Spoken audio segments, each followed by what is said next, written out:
I had just transferred to Ridgewood High School in Pennsylvania for my junior year. Being the new kid was rough. Everyone already had their cliques and established friend groups. I felt like an outsider. The worst part was lunch.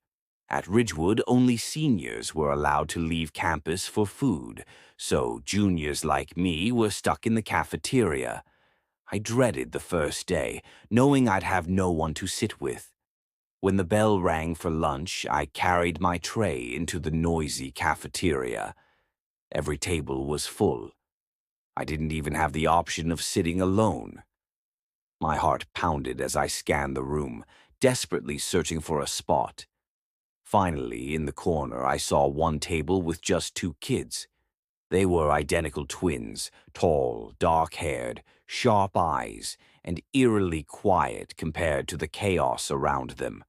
They looked Hispanic, maybe mixed, but they had no accents. I nervously asked, "Hey, mind if I sit here?" The twins looked at each other for a few seconds that felt too long before one of them smirked and said, "Yeah, go ahead." Their names were Marco and Javier. They were polite enough, and honestly, I was relieved just to not eat alone. To my surprise, they invited me to hang out after school. I figured, why not? Everyone needs friends, right? That night, around 9 p.m., Marco texted me. He told me to meet them near the old cemetery, about 10 minutes from my house. He claimed there was a cool hangout spot near a lake in the woods behind it. At first, I hesitated, but it was Friday, no school the next day, and I had nothing else to do. I walked in the dark, phone flashlight guiding my steps. My gut screamed at me, "This is stupid. Who agrees to meet two strangers in the woods by a cemetery at night?" But I kept walking. When I arrived at the cemetery road, Marco texted me that they were already in the woods near the lake. He dropped his location, and like an idiot, I followed. The woods were silent except for the crunch of my shoes on leaves. I called out their names, but only the sound of distant movement answered. Footsteps, slow, deliberate, circling me. "Guys, quit messing around." My voice shook. Suddenly, the footsteps exploded into a sprint. From behind, nails dug into my neck, choking me. A voice hissed, "Grab him!" It was Javier's voice. Adrenaline kicked in. I ripped myself free and bolted. Branches tore at my clothes as I sprinted toward the road. I could hear them crashing behind me, their laughter echoing in the dark. Somehow I outran them and made it home. The next morning I showed my parents the marks on my neck. With the texts as proof, we reported Marco and Javier to the school. They were expelled. My parents made me block their numbers. I thought that was the end of it. But a week later, I woke in the middle of the night to freezing air. My bedroom window was wide open. Below it, there was a narrow ledge, one my dad had always said I could use as a fire escape. I went to ask my mom if she had opened it. She said no. My dad brushed me off, saying I was paranoid. But when I walked back to my room, I noticed something terrifying. My door, which I'd left wide open, was now half shut.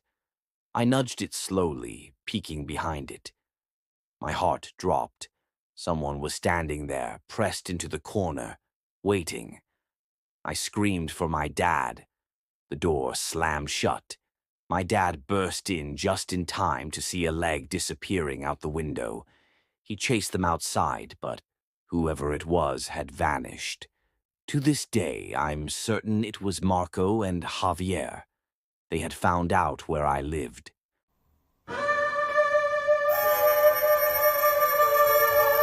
It was freshman year and one of the stormiest afternoons of the semester. In gym class, we had a substitute teacher, Mr. Clark. He was in his late 50s, with thinning gray hair and unsettling eyes that lingered too long. When he took attendance, he did a double take at me, smiling in a way that made my skin crawl. That day, we were told to get into volleyball teams while Mr. Clark disappeared into the hallway. 40 minutes passed before the bell rang, and we headed to the locker rooms to change. But when I got to my locker, it wouldn't open. My combination didn't work. No matter how many times I spun the dial, the lock wouldn't budge. Frustrated, I went to Mr. Clark for help. "Don't worry," he said smoothly. "I'll grab the combinations list. Wait here." When he returned, he carried a book of locker codes and followed me back into the girls' locker room. That already felt wrong. Teachers rarely did that. The room was nearly empty, except for one girl hurrying out. He tried the code on my locker, but it didn't work. He kept laughing every time the lock stuck, glancing at me like we were sharing some private joke. I forced an awkward smile, wishing I'd just walked away. Then his hand rested on my shoulder. He squeezed lightly, fingers drifting lower toward my back. I panicked. "It's fine," I said quickly, yanking my bag. "I'll just go." But suddenly the lock clicked open. He smiled wide, stepped back, and let me grab my things. I thought it was over, until the lights cut out. The locker room plunged into complete darkness. My pulse raced as I fumbled to pull on my clothes. The only light came from a small window near the ceiling. That's when I saw it. A face, peeking at me from around the row of lockers, pale with glinting eyes. "Mr. Clark." I froze. Then he whispered, "Wait, it's not what it looks like." I bolted for the exit, heart pounding. Rain poured as I sprinted across campus, not daring to look back. By the time I got home, drenched and shaking, I realized the truth. Mr. Clark must have deliberately changed my locker combination just to trap me in there alone. And when he cut the lights, I don't even want to imagine what he was planning.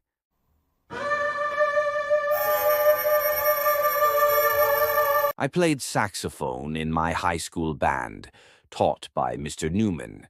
Band class was easy. Show up, attend lessons, get an A. But one quarter I had missed 2 lessons, and my grade dropped to a B. I begged Mr. Newman for a way to make them up. Reluctantly, he said I could come practice in one of the basement storage rooms during lunch. The next day, I grabbed my sax and headed to the basement. The hallways down there were dim, narrow, lined with tiny storage rooms crammed with instruments, stands, and boxes of decorations. I picked a room, set up a music stand, and pulled out my phone. Honestly, I had no intention of practicing. That's when the lights went out. 1 second I was scrolling on my phone, the next, pitch black. My stomach tightened. The entire basement was drowned in silence, broken only by the faint hum of my phone. I stepped into the hallway, using my dim screen for light.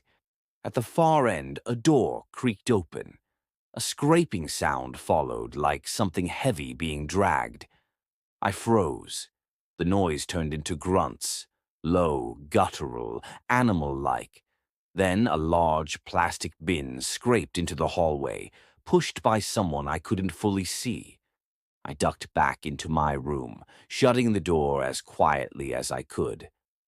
My chest heaved. Whoever that was had no reason to be down here, unless it wasn't a staff member at all. Minutes passed, or maybe seconds.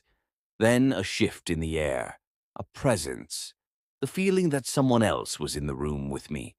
I shakily lit my phone screen for just a second. It was enough. In the corner, 3 feet away, stood a man, watching, silent. I turned off the screen instantly, pretending I hadn't seen him. But then, a hand landed on my shoulder, firm, squeezing. I lost it. I lunged for the door, fumbling until it flew open. He tried to slam it shut, but I pushed through and sprinted up the stairs, lungs burning. I burst into the main music hall, lights blazing. I ran straight to Mr. Newman, screaming about someone in the basement. Security searched. They found equipment moved around, but no intruder. No cameras, no proof. They dismissed it as nothing. But I know what I felt, what I saw, what touched me. That basement wasn't empty.